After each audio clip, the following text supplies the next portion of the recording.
ಸ್ನೇಹಿತರೇ ಶುಭೋದಯ. ನಿಮಗೆಲ್ಲ ಟಿಫಿನ್ ಬಾಕ್ಸ್ ಕಾರ್ಯಕ್ರಮಕ್ಕೆ ಸ್ವಾಗತ. ಇವತ್ತು ನಿಮಗೆಲ್ಲ ನಾನು ನಿಂಬೆ ಹಣ್ಣಿಂದ ಗೊಜ್ಜು ಹೇಗೆ ಮಾಡೋದು ಅಂತ ತೋರಿಸ್ಕೊಡ್ತಾ ಇದ್ದೇನೆ.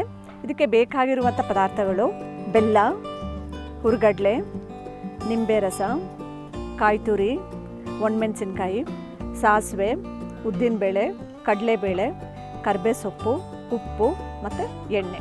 1 ಟೇಬಲ್ ಸ್ಪೂನಷ್ಟು ಹುರುಗಡ್ಲೆ, 1 ಬಟ್ಲಿನಷ್ಟು ಕಾಯಿ ತುರಿ,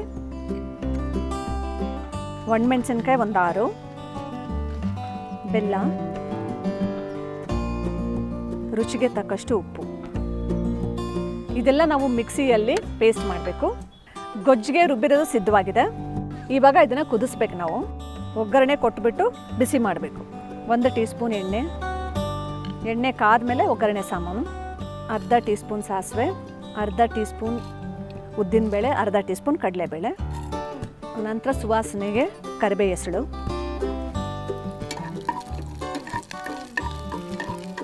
ಈ ಒಂದು ಗೊಜ್ಜನ್ನ ನಾವು ಬಿಸಿ ಅನ್ನದ ಜೊತೆಯಲ್ಲಿ ತಿನ್ಬೋದು, ಇಲ್ಲಾಂದರೆ ಮೊಸರನ್ನ ಜೊತೆಯಲ್ಲೂ ತಿನ್ಬೋದು. ಇವಾಗ ಈ ರುಬ್ಬಿರೋ ಅಂಥ ಮಿಶ್ರಣ ಹಾಕೋಣ.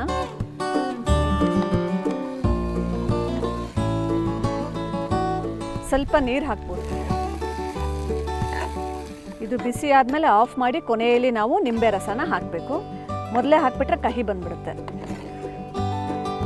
ನಿಂಬೆಹಣ್ಣು ರಸ ತೆಗಿಬೇಕಾದ್ರೂ ಅಷ್ಟೇ, ಯಾವಾಗಲೂ 1 ಚಿಟಿಕೆ ಉಪ್ಪು ಹಾಕಿಬಿಟ್ಟು ರಸ ತೆಗೆದ್ರೆ ಆ ಕಹಿ ಬರಲ್ಲ. ಆಗಿದೆ. ಇಲ್ಲಿ 2 ನಿಂಬೆಹಣ್ಣು ರಸದಷ್ಟು ರಸ ಹಿಡಿಸುತ್ತೆ. ಈ ನಿಂಬೆಹಣ್ಣು ಗೊಜ್ಜಾಗಿರೋದ್ರಿಂದ ನಿಂಬೆಹಣ್ಣು ಹೆಚ್ಚಿನ ಪ್ರಮಾಣದಲ್ಲೇ ಹಾಕಬೇಕು. ಸ್ಟವ್ ಆಫ್ ಮಾಡಿಬಿಡೋಣ. ಹುಳಿಯಾದ ಬಾಯಿಗೆ ರುಚಿಕರವಾದ ನಿಂಬೆಹಣ್ಣಿನ ಗೊಜ್ಜು ಸವಿಯಲು ಸಿದ್ಧವಾಗಿದೆ. ಮುಂದಿನ ಸಂಚಿಕೆಯಲ್ಲಿ ಹೊಸ ರೆಸಿಪಿಯೊಂದಿಗೆ ನಿಮ್ಮನ್ನು ಭೇಟಿಯಾಗ್ತೇನೆ. ಅಲ್ಲಿ ತನಕ ನಮಸ್ಕಾರ.